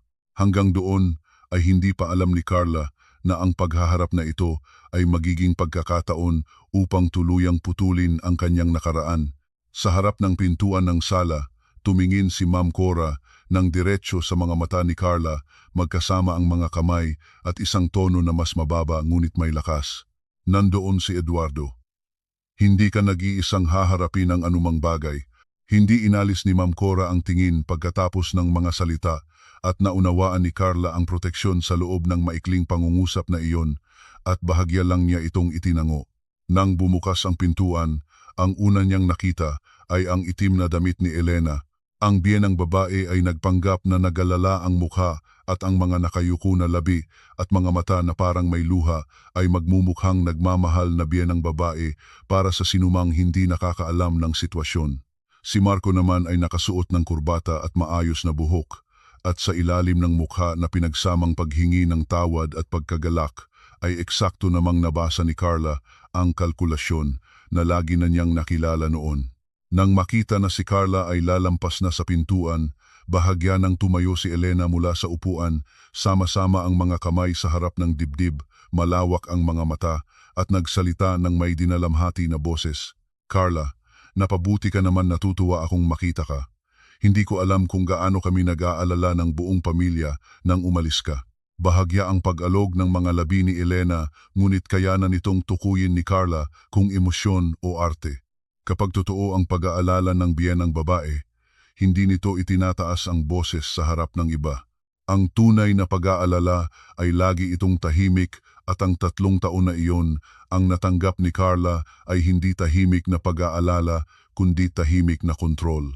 Tumayo si Marco mula sa upuan at lumakad ng isang hakbang patungo kay Carla, ngunit nang magtagpo ang kanyang tingin kay Eduardo na nakaupo sa loob ng sala, huminto ang kanyang paa. Nakasandal si Eduardo sa upuan, nang nakalagay sa gilid ang kanyang tungkod, walang galit o pagkamaliit sa kanyang mukha, tanging ang malamig na determinasyon na panuorin ang lahat hanggang sa dulo. Sa harap ng katahimikan ng bigat na iyon, instinktibong inayos ni Marco ang kanyang sarili at lalong pinalaki ang papel ng isang asawang pumunta para kunin ang asawa nito at pinaganda ang boses. Mahal, marami akong hindi na ibigay sa iyo nang nahirapan ang negosyo. May mga misunderstanding ngunit maaari nating ayusin ito ng sama-sama. Malambot ang boses ngunit walang ni isang salita tungkol sa kung ano ang pagkakamali o anong kasalanan ang ginawa.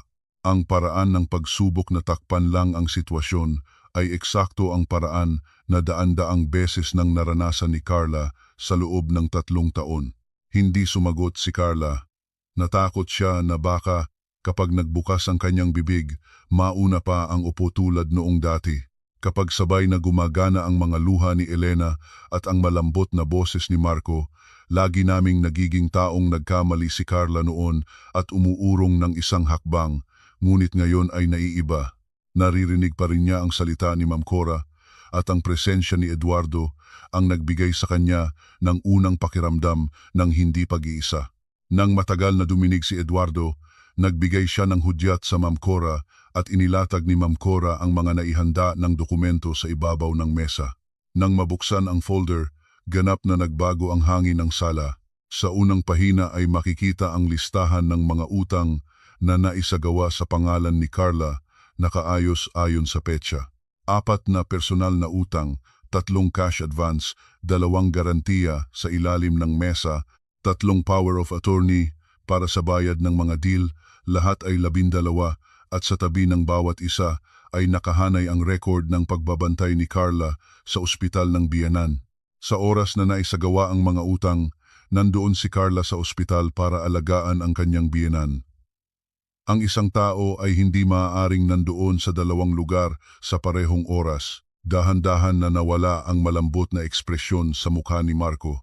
Sinubukan niyang sabihin na sumang-ayon si Carla, ngunit nang ibinalik ni Ma'am Cora ang susunod na pahina, makikita ang mga pondo na pumunta sa account ni Carla at agad na lumipat sa account ng negosyo ni Marco sa parehong araw o sa susunod na araw, paulit-ulit na pattern sa loob ng maraming buwan.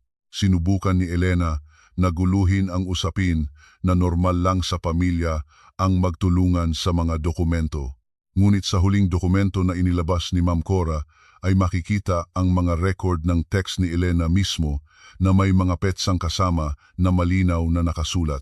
Ang utos na huwag sabihin sa manugang basta kuhanin ang pirma at ang direktiba na ang lahat ng problema sa utang ay ipasahin na kay Carla ay nakasulat ng klaro. At sa sandaling iyon, dahan-dahan na natanggal ang maskara ng nagmamahal na biyenang babae ni Elena sa harap ng lahat. Matapos makita ang lahat ng mga dokumento, nagsalita si Eduardo. Dahan-dahang inangat ang kanyang katawan habang hawak ang tungkod sa kanang kamay at nagsalita sa mababang mabigat na boses habang pinipigilan ang lahat ng damdamin. Si Miss Carla Reyes ay hindi isang bagay na kinukuhain pagkailangan at itinatakwil pagkalipas. Ang mga dokumentong ito lamang ay sapat na upang sabihing ito ay hindi isang pagkakamali sa pamilya, ito ay usapin ng batas. Matapos ang salita, isang maikling katahimikan ang bumaba at makikita ang bahagyang pag-alog ng mga kamay ni Elena sa kanyang mga tuhod. Inubukan ni Marco sa huli na mag-alok na aayusin niya ang utang kung bumalik si Carla. Ngunit ang sukat ng pagkawasak ng kanyang negosyo at personal na utang na nakabitin sa mga dokumento ay nagpapatunay na wala na siya sa posisyon na tulungan ang sinuman. Nagsimulang manghina ang boses ni Marco. Si Elena naman ay nagbago agad ng attitude, sinabi na mahal niya talaga si Carla at isang sandaling pagkakamali lang ang lahat, ngunit ang mabilis na pagbabago mula sa itinuturing na basura ng manugang tungo sa paglalagay ng malasakit ay hindi tumugma sa sinuman sa lugar na iyon. Habang pinanood ni Carla ang eksena, dahan-dahan ay nagsimulang mag-ayos ang isang bagay sa loob ng kanyang dibdib. Hindi muna dumating ang galit. Ang una ay ang pakiramdam na ang isang bagay na matagal na lang na malabo ay nagiging isang malinaw na pangungusap. Hindi siya kailanman na iprotektahan ng terminong pamilya sa loob ng mga taon na iyon. Sa pag-aalaga ng tindahan, pagbabantay sa ospital, pag-impake ng delivery sa madaling araw, at pagpasa ng utang, ang salitang pamilya ay hindi nagprotekta kundi nag-ugnay-ugnay sa kanya. Sa unang pagkakataon, tumingin ng diretsyo si Carla sa kanyang asawa at biyenang babae, hindi ibinaba ang ulo.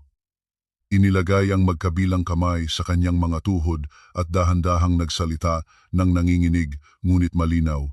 Sa loob ng 3 taon, nagtrabaho ako para sa pamilyang ito mula umaga hanggang gabi. Ngunit ang nabalik sa akin ay mga utang sa aking pangalan at pagkakaihagis palabas ng pintuan. Tinatanggap ko na ngayon na hindi na ako miyembro ng pamilyang iyon. May luha sa gilid ng kanyang mga mata, ngunit hindi ito dumukot sa kanyang pisngi. Hindi siya nagpigil, ang pakiramdam ng kalayaan ay nauna bago dumating ang kalungkutan. Naging tahimik muli ang sala. Nagbukas si Elena ng bibig at muling isinara. Si Marco naman ay pinaglaruan ang tuhog ng kanyang kurbata at ibinaba ang tingin sa sahig. Ang manugang na lagi namang nagtitiis at umuurong ay hindi nila inaasahang magsasalita ng ganoon. Nag-utos si Eduardo kay Ma'am Cora na ibigay ang mga dokumento sa legal team at sundan ang bawat detalye ng pag-aprobeta ni Marco at pakikialam ni Elena at gumawa ng mga hakbang upang harapin ang issue ng direkta kaysa itago ito. Matapos masara ang pintuan ng sala, si Elena at Marco ay inakay palabas ng mansyon ng mga guwardya. Nawala ang pagiging kumpiyansa nila nang pumasok at ang nagtigas na mga balikat at mabilis na mga hakbang lang ang natira. Matagal na hindi nakatayo si Carla sa naiwan siyang sala. Ang katotohanan sa wakas ay nakapagsalita siya nang hindi pa kailanman masasabi. Sa loob ng 3 taon ay nagbigay sa kanya ng pakiramdam ng kalayaan at takot ng sabay. Sa labas ng bintana, nag-aalay ang takip-silim na liwanag ng gabi. Hinawakan ni Carla ang kuwintas ng kanyang inay sa loob ng kanyang mga palad, habang ang malamig na metal ay dahan-dahang tumatanggap ng init ng kanyang katawan. Malinaw na naramdaman niya ang isang bagay. Ang mga nasa sulok ay gumagawa ng mas mapanganib na pagpili. Ang dalawang iyon ay hindi tahimik na aatras, ngunit ngayon, sa unang pagkakataon, hindi niya pinaraan ang sarili na maakit ng iba, at ang katotohanang iyon lang ay magiging lakas para harapin ang bukas. Isang linggo pagkatapos, ang pangalan ni Carla ay umaagos na mula sa bibig ng mga hindi siya kilala. Sa oras ng pagpapalit ng guwardya sa pintuan, nabalitaan ang kwento na ang manugang na pumunta sa mayamang mansyon ay iniwan ang pamilya at nagtatago sa ilalim ng proteksyon ng isang matandang lalaki. Aksidenteng narinig ito ni Carla sa labas ng bintana ng koridor at naramdaman niya na parang mabibigo siyang huminga. Ang katotohanang ang kanyang pangalan ay lumalabas sa mundo sa isang anyo na ganap na naiiba sa katotohanan ay pumukaw ng pamamanhid mula sa dulo ng kanyang mga daliri. Malinaw ang pinagmulan ng balita. Ang mga umalis na si Marco at Elena mula sa sala ay agad na nagbago ng direksyon sa labas ng mansyon at nagsimulang magsalita sa paligid para bang sila ang mga biktima. Kinakalap ni Marco ang mga kwento sa kanyang mga dating business partner na umalis ang kanyang asawa kasama ang isang matandang mayaman. Si Elena naman ay nagkukwento sa mga kaalaman sa lugar na ang manugang ay palaging may ganang yumaman at pati na luha ay hinalong kwento. Kinakalap naman ni Isabela ang mga balitang dumating mula sa labas at dahan-dahan itong inilabas sa hapagkainan sa isang gabi. Ibinaba ni Isabela ang chopstick at maingat na tiningnan si Eduardo habang nagsasalita ng magaan ngunit may nakatagong talim. Eduardo, may kakaibang mga salita na lumabas sa labas nitong mga araw. Nag-aalala ako, baka makaapekto sa reputasyon ng pamilya. Matapos ang salita, ibinaba ni Isabela ang tingin sa kanyang plato, ngunit ang maikling pangungusap na iyon ay nagtutugma sa mismo kay Carla. Hindi sumagot si Eduardo.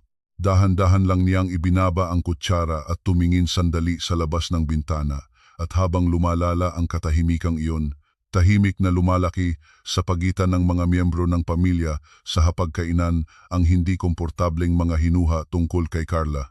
May isa na nagbigay ng tingin na baka ang amo ay naging mahina na ang pag-iisip sa katandaan niya, at may isa naman na hindi nais sa sitwasyong naging maingay ang bahay dahil sa isang tagalabas. Eksakto nitong naramdaman ni Carla ang simoy ng hangin. Kahit sa habang naglilinis ng mga pinggan sa kusina, pakiramdam niya ay naabot siya sa balat ng temperatura ng mga tingin na napalitan sa hapagkainan at napigilan siya ng pag-iisip na baka siya ang dahilan kung bakit mas naging masama ang simoy ng bahay para sa amo.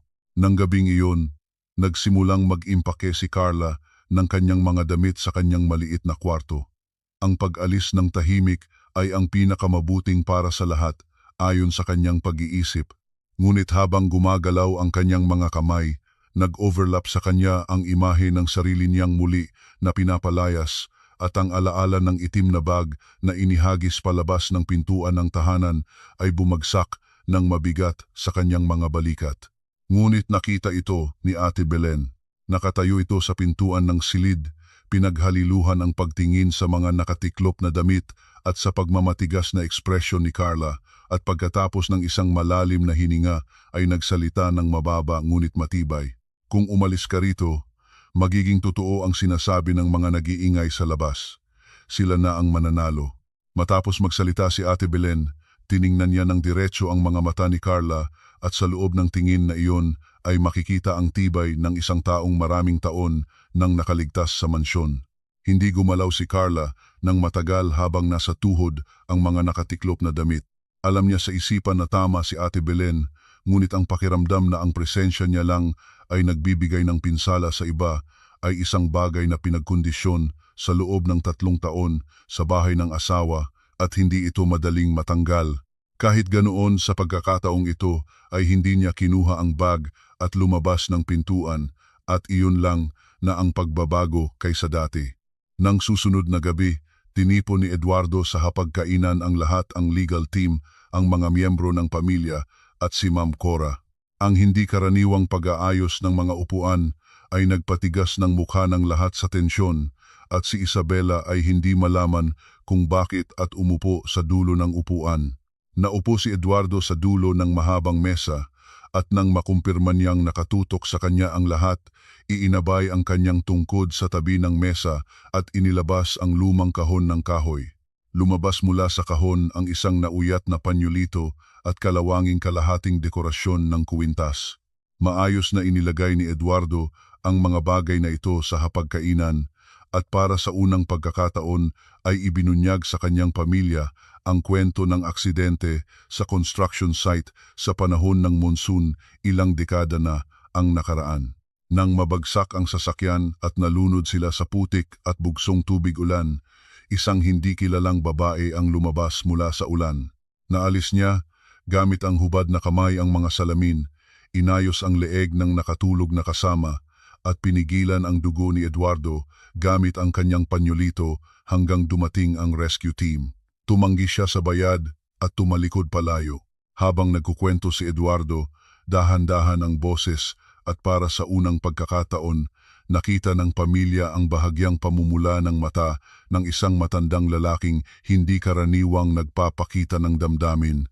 Itinuturo ni Eduardo ang kalahating dekorasyon sa tabi ng panyolito at ipinaliwanag na ang kuwintas ni Carla at ito ay magkapares at ang pangalan ng nagligtas ay si Yuna at ang anak ni Yuna ay si Carla Reyes mismo. Ganap na nagbago ang hangin sa hapagkainan. Natigil si Isabela. Ang ibang mga miyembro ng pamilya ay nag-umpisa ring tanggapin ang bigat ng sitwasyon sa katahimikan. Itinayo ni Eduardo ang likod at dahan-dahang tumingin sa lahat ng nakaupo bago nagsalita ng buong tiyak na isang letra sa isang letra. Si Miss Carla Reyes ay anak ng babaeng nagligtas sa aking buhay. Sinumang magsalita ng walang malasakit tungkol sa kanya, mula ngayon ay iyon ang itinuturing kong pag-insulto sa akin. Nang matapos ang salita, nawala na ang tunog ng mga kutsara sa hapagkainan at dahan-dahan na nawala sa mukha ni Isabela ang bahid ng hinanaing.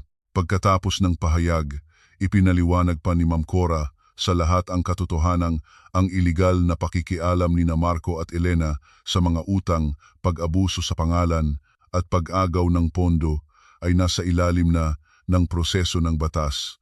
Ang katotohanang si Carla ay hindi isang babaeng tinalikuran ang pamilya kundi isang biktima ng organisadong pang-aabuso ay muling nakumpirma ng objetibong ebidensya. Matapos ang gabi, kitang-kita ang pagbabago ng simoy ng mansyon. Kahit man ay walang sinumang naglakas loob na gumalaw nang walang malasakit kay Carla at si Ate Belen at ilang empleyado ay nagsimulang igalang si Carla sa kanilang pagtawag. Ngunit hindi plano ni Carla na manatili sa loob ng bakod magpakailanman. Kahit na maraming paraan na nagpahiwatig si Eduardo na komportable siyang manatili sa mansyon, ayaw ni Carla na gumastos ng natitirang buhay sa loob ng kabutihan ng iba. Ang kanyang inay na si Yuna ay nagligtas ng buhay, ngunit hindi nagpakilala at tumanggi sa bayad, at pinalaki ang anak sa pamamagitan ng sariling kinikita. Gusto ni Carla na mana ang paraan na iyon. Isang hapon, matagal na nagalinlangan si Carla sa harap ng pintuan ng estudyo bago niya ito dahan-dahang kinatok. Nang sabihin ni Eduardo na pumasok, tumawid sa pintuan si Carla na magkasama ang mga kamay sa itaas ng kanyang apron. Natuyo ang kanyang mga labi at ilang segundo bago lumabas ang kanyang boses. Eduardo, gusto ko pong lumabas ng bahay na ito at mabuhay sa sarili kong lakas. Ibinaba ni Eduardo ang mga papel at matagal na tiningnan ang mukha ni Carla. May lumabas na gulat ngunit agad na naging malalim ang kanyang tingin. Para sa kanya, katulad ng hitsura ni Yuna noon na nang tumalikod palayo sa ospital at tumanggi sa bayad.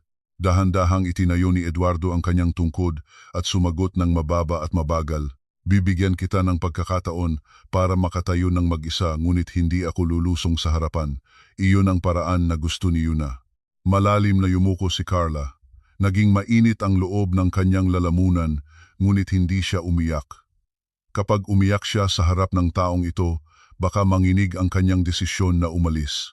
Mula ng araw na iyon, nagsimulang suriin ni Ma'am Cora at ni Ate Belen ang plano ng operasyon ng maliit na tindahan ng lutuin batay sa karanasan at kakayahan ni Carla. Habang kinakalkula ni Ate Belen ang listahan ng kagamitan at gastos ng mga sangkap, unti-unting naging konkretong mga numero ang malabong pangarap at tahimik na pinuno ni Eduardo, ang mga bahagi na mahirap harapin ng mag-isa tulad ng deposito ng renta at mga kagamitan nang hindi inilalagay ang kanyang pangalan sa tindahan. Nang unang araw na pupuntahan ang kandidato na lugar ng tindahan, nagpunta silang magkasama ni Ate Belen sa isang maliit na harap-bahay sa loob ng isang makipot na kalsada. May alikabok sa salamin ng pintuan at mga mantsa ng langis sa cooking area na iniwan ng nakaraang nangungupahan. Nakatayo si Ate Belen na may pinaghalong pag-asa at pagkabahala sa mukha habang tumingin sa exhaust fan. Miss Carla, perpekto ang posisyon ng exhaust fan dito. Kapag umabot ang amoy ng ulam sa kalsada, iyon na ang pinakamabuting tanda ng tindahan. Ipinahawak ni Carla ang kanyang kamay sa bakanteng cooking area nang mahipo ng malamig na metal ang kanyang palad. Sa unang pagkakataon, hindi ang madaling araw ng pagpapainit ng sabaw ng iba sa kusina ng kanyang biyenang babae ang dumating sa kanyang isip, kundi ang eksena ng pagbebenta ng sariling pagkain sa ilalim ng sarili niyang pangalan. Naging mainit ang kanyang mga mata, ngunit hindi ito pag-iyak. Ito ay ang panginginig ng isang pandama na matagal nang natutulog na muling nagigising. Sa isang gabi, habang abala sa paghahanda, nakita ni Carla sa pagitan ng mga pahina ng lumang notebook ng kanyang inay ang isang memo na nanatiling nakadikit sa huling pahina. Sa nagayumot na papel at may mga titik na ginawa ng lapis, ingatan ang puso ng pagtulong, ngunit huwag ibigay ang iyong buhay sa iba. Maraming beses na binasa ni Carla ang isang linyang iyon. Para sa sarili niyang 3 taon na ibinigay ang buong buhay para sa pamilya ng asawa at para sa sarili niyang muling babangon, ito ay parang huling tagubilin ng kanyang inay. Nang gabing bago umalis sa mansyon, nagtagpo si Carla at Eduardo sa hardin. Nakatulala si Eduardo sa isang puno ng palmera at nang marinig ang yabag ni Carla ay dahan-dahang lumingon. Sa pagitan ng malalim na mga kunot ay makikita ang ginhawa ng isang taong matagal na nagtiis. Mas, Carla, kung buhay pa si Yuna, siya ang unang darating sa harap ng tindahan bukas. Diniin ni Carla ang kanyang mga labi. Hindi agad lumabas ang salita dahil sa init sa loob ng kanyang lalamunan. Ilang segundo ang lumipas bago siya tumingin pataas, may luha sa mga mata ngunit tahimik at matibay ang ekspresyon. Eduardo, nakarating ako rito dahil sa naiwan ng aking inay. Maraming salamat po. Dahan-dahang tumango si Eduardo ng isang beses nang walang salita. Sa buong buhay niya, hindi niya nakarating sa pagpapasalamat sa babaeng nawala nang hindi nagpapaalam sa ulan, ngunit ang panonood sa anak ng babaeng iyon na muling tumayo mula sa pagkabagsak ay maaaring maging isang piraso ng salamat na huli na. Dumating. Nang susunod na umaga, dinalhin ni Carla ang isang maayos na bag patungo sa pintuan ng mansyon. Nang unang pumasok siya sa bahay na ito, isang itim na bag lang ang hawak niya, may gusot na damit, sirang picture frame at litrato ng kanyang inay na magkasama. Pababa noon ang kanyang mga balikat sa bigat ng isang taong walang mapuntahan sa buong mundo. Ang bag ngayon ay maliit, ngunit impake ng sariling kagustuhan at ang kaibahang iyon ay nagsasalaysay ng lahat ng nagbago sa nakalipas na panahon. Nakatayo si Ma'am Cora sa pintuan at ibinigay sa kanya ang isang maliit na sobre.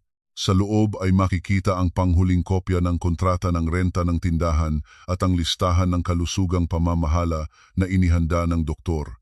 Hindi na bago ang ekspresyon ni Ma'am Cora, ngunit bahagya na mas mabagal ang kamay nito nang ibigay ang sobre, at pagkatapos ng isang yuko ay nagdagdag ng isang salita, "Alagaan ang iyong sarili." Nakatayo si Ate Belen sa pasukan ng kusina at nang lumingon si Carla, isang beses nitong itinayo ang kamay. Walang salita ngunit pula ang mga mata. Habang dumadaan sa koridor papunta sa pintuan, nagtagpo siya ni Isabela sa sulok. Huminto si Isabela at tumingan si Carla. Hindi na katulad ng matutulis na tingin noon. Nagbukas ang kanyang bibig upang magsalita, ngunit isang beses na isinara ito at matapos ang maikling katahimikan ay nag-iwan ng dalawang salita sa mababang boses. Naging mahirap ang trabaho. Bahagya na nagulat si Carla habang yumukod para sa respeto.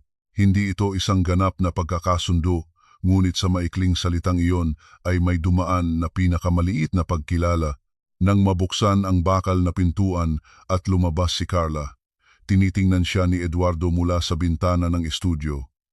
Hawak ang kalahating kuwintas mula sa lumang kahon at matagal na pinagmasdan ang likod ni Carla.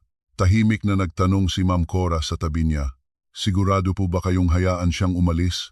Hindi inalis ni Eduardo ang tingin sa labas ng bintana habang sumasagot ng mababa, "Gagawa siyang maayos kahit mag-isa. Siya ay anak ng nagligtas sa akin." Sa madaling araw ng pagbubukas, 4:30 ng umaga, itinaas ni Carla ang shutter ng tindahan. Ang bakal na shutter ay umikot pataas nang may matalas na tunog, at habang dumadaloy ang tunog sa buong kalsada, nanatili ang malamig na metal sa kanyang palad ng matagal, kumikislap ang fluorescent na ilaw, at sabay-sabay na nasumbalingan ang bakanteng display shelf at bagong apron na nakasabit sa dingding. Hinugas ni Carla ang kanyang mga kamay at tinali ang apron. Libu-libong beses na niyang ginawa ang galaw na ito, ngunit ang buhol ngayon ay naiiba. Buhol para sa sarili niyang tindahan, para sa sarili niyang pangalan. Mga 9:00 ng umaga, lumabas si Ate Linda na may dalang kalamay na nakabalot, pula ang ilong at medyo namagmag ang boses. "Carla, binuksan mo na ang sariling tindahan, kinikilig ako para sa iyo." Tinanggap ni Carla ang kalamay at ngumiti. Umaangat ang sulok ng mga labi, ngunit may luha sa mga mata. "Kung hindi kita tinawagan noon ng gabing iyon, ate, hindi ako nandito ngayon." Nagwaray-waray si Ate Linda, ngunit hindi niya naitago ang pamumula ng kanyang mga mata. Dumaan din si Ate Belen ng ilang sandali at tumulong sa pag-aayos ng display shelf, at tahimik na nagpaabot ng congratulations ang ilang empleyado ng mansyon. Hindi personal na dumating si Eduardo. Sa halip, iniwan ang sasakyan sa isang kalsada na isang bloke ang layo at pinaalam kay Ma'am Cora na subaybayan ang sitwasyon. Bumalik si Ma'am Cora at nagulat ng maikli, ngunit may napakakaunti ang pag-akyat ng sulok ng mga labi nito. "Eduardo." Dumaan na ang unang customer. Dahan-dahang tumango si Eduardo at tumingin palabas ng bintana ng sasakyan patungo sa direksyon ng tindahan.